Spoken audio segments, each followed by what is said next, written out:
when Han Solo lost the rebellion's money gambling. The rebels were in deep, deep trouble.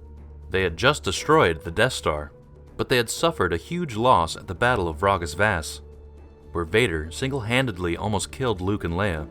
The rebels needed to rebuild, and to do that, they needed supplies. They sent Luke and Han Solo on a mission to get resources, but something went wrong.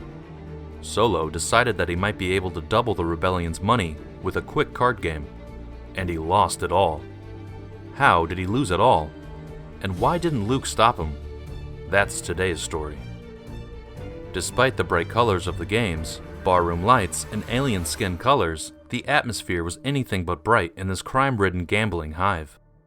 Staring down the table through a lens of cards and chips was Han Solo, smug as ever, as he faced off against a horde of enemy aliens in a high-stakes card game. It was time for his bet, and he raised his opponents by 2,000 credits. The high financial risk raised eyebrows. The other players subsequently informed him that if he was cheating, he would not make it out of the game in one piece. Coolly, Han reassured them he was playing fair.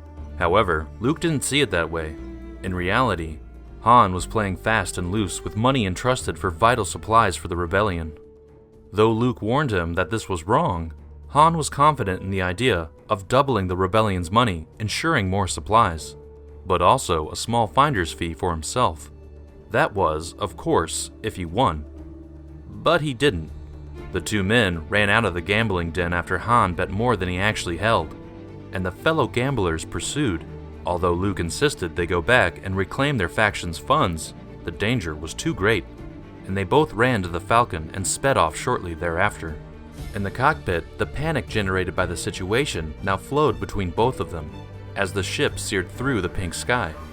But Han still tried to keep a small bit of relaxation, much to Luke's annoyance. Luke, in fact, hit back, noting the smuggler's gambling skills were not as great as his greed, and that he should have quit while he was ahead.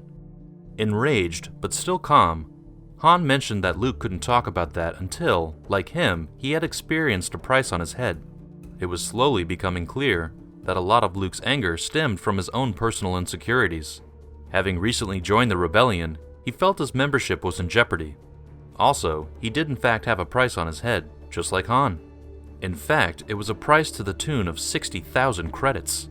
He made a lot of enemies in a short time fighting for good. After a while, the tense atmosphere of the cockpit suddenly dissipated. Now flying through the calmness of space, Luke and Han now had time to reflect, having escaped the danger of the planet below. "Heh, don't worry, kid." The smuggler reassured the still young warrior that everything would be fine. After Luke suggested that Han sell him to the bounty hunters looking for them both in an effort to regain the money, Solo's mind kept working on plans to help them out of this jam. Having just told Luke not to worry, he's got it. There's always something somewhere in need of smuggling. As the two sped away, their future, and indeed the future of the rebellion, was starting to become more and more uncertain. This blossoming friendship between the two unlikely friends would go on to benefit each of them in increasing ways, as by the end of the Galactic Civil War, of course, they wouldn't be just allies but lifelong friends. If anything, these experiences now, coming thick and fast after a few weeks after the destruction of the Death Star, would do more to shape Luke's experience as a rebel fighter than progress his Jedi training.